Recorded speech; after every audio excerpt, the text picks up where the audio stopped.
Masnya, apakah orang yang punya riwayat bermain judi online layak untuk diberi jabatan sebagai pengelola keuangan? Gitu? Kalau menurut saya itu nggak layak ya, soalnya lebih layak orang yang nggak ada riwayat judi online. Kecanduan sama judi online tuh bakal punya gangguan jiwa, yaitu namanya kecanduan. Cukup sering ditemukan adalah ketika seseorang yang memiliki rekam jejak buruk seperti pernah bermain judi online, tetapi diberi tanggung jawab penting sebagai pengelola keuangan. Nah, situasi seperti ini menimbulkan pertanyaan tentang keadilan, integritas, dan apakah keputusan tersebut sesuai dengan nilai-nilai anti korupsi yang seharusnya diterapkan.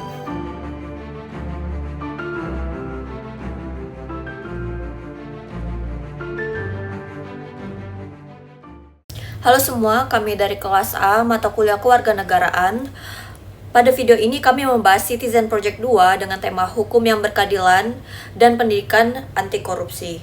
Topik ini kami pilih karena permasalahan hukum dan korupsi bukan hanya terjadi di pemerintahan kecil, tapi juga dapat muncul dalam organisasi yang kecil sekalipun. Contohnya seperti komunitas kampus dan lingkungan masyarakat. Berikut adalah salah satu fenomenanya, yaitu cukup sering ditemukan adalah ketika seseorang yang memiliki rekam jejak buruk seperti pernah bermain judi online, tetapi diberi tanggung jawab penting sebagai pengelola keuangan. Nah, situasi seperti ini menimbulkan pertanyaan tentang keadilan, integritas, dan apakah keputusan tersebut sesuai dengan nilai-nilai anti korupsi yang seharusnya diterapkan. Dalam penelitian dan video ini, kami ingin menjawab pertanyaan bagaimana dampak penunjukan oknum yang pernah terlibat judi online sebagai pengelola keuangan terhadap keadilan, integritas, dan potensi terjadinya tindakan koruptif.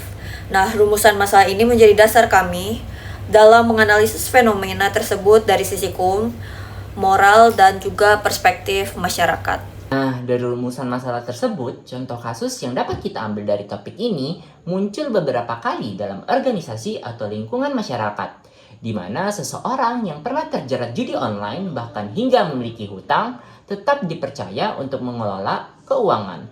Padahal posisi pengelola keuangan ini menuntut tingkat akuntabilitas dan kepercayaan yang sangat tinggi.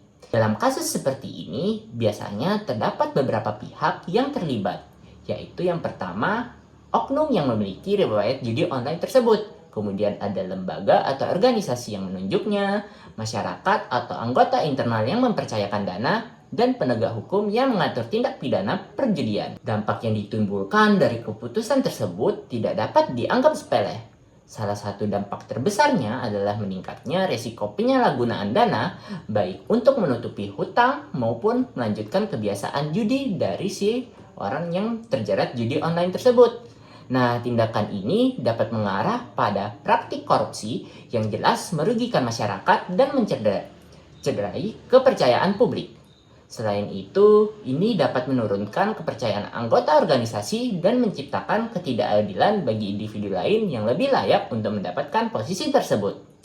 Secara hukum, judi online ini dilarang dalam KUHP pasal 303 dan Undang-Undang ITE pasal 27 ayat 2. Sedangkan secara moral, tindakan penjudian ini menunjukkan lemahnya kendali diri dan integritas seseorang.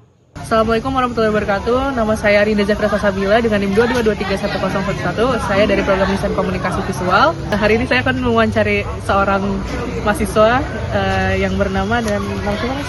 Nama saya Iqbal Farnoji dengan NIM 112234 dari Prodi Informatika Angkatan 22. Saya di sini akan mewawancari Mas Akmal juga mengenai studi kami, yaitu tentang judi online.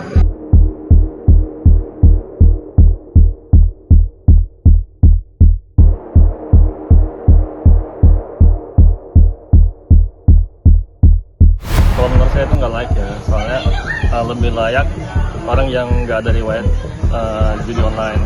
Karena bisa jadi orang yang punya riwayat itu menyalahgunakan keuangan itu, kayak gitu. Maksudnya menyalahgunakan seperti apa?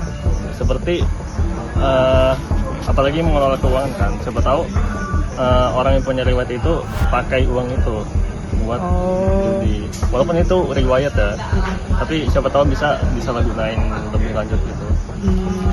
Jadi memang judi online ini buruk ya menurut Masnya? Iya, sangat buruk. Nah, menurut Masnya nih, ini nggak apa-apa ya saya wawancara ya? Nah, jadi untuk pertanyaan pertama, menurut Masnya, apakah orang yang punya riwayat bermain judi online layak untuk diberi jabatan sebagai pengelola keuangan gitu? Itu nggak layak sih. Soalnya kan orang yang kecanduan sama judi online tuh bakal punya gangguan jiwa. Ya itu namanya kecanduan. Iya. Kecanduan itu susah lah dihilangin. Jadi orang-orang kayak gitu harusnya meditasi. Kalau orang-orang yang kecanduan judi online tuh ya susah gitu ngatur keuangannya. Soalnya kan nanti ujung-ujungnya bakal dipakai buat judi ya. Pasti. Iya, soalnya kecanduan. Oke, selanjutnya pertanyaan kedua nih. Ya.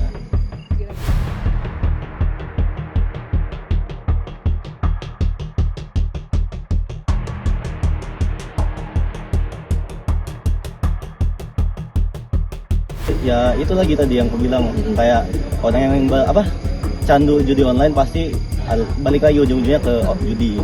Jadi uangnya pasti bakal dipakai buat judi, entah itu judi judi di parlay lah, di game lah, pokoknya dipakai buat judi.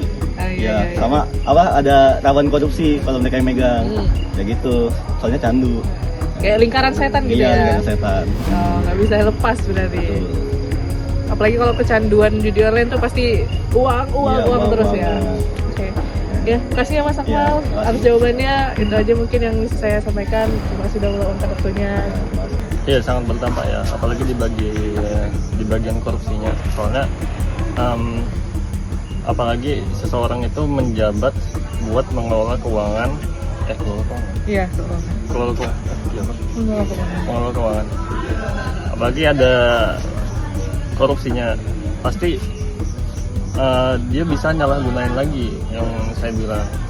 Dia bisa ngambil duit tersebut, terus apalagi namanya korupsi pasti ditutup-tutupin kan. Oh iya benar. Nah jadi dia bisa ngambil untungnya saja.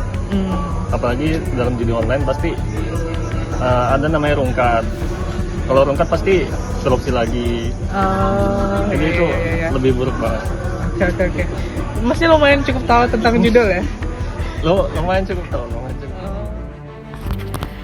Jadi hasil dari wawancara yang sudah dilakukan oleh teman-teman saya intinya adalah ketidaktepatan dalam menentukan figur yang bertanggung jawab atas keuangan dapat melemahkan kepercayaan publik, menciptakan ketidakadilan bagi anggota organisasi lain yang memiliki rekam jejak lebih bersih, serta membuka peluang bagi penyalahgunaan wewenang.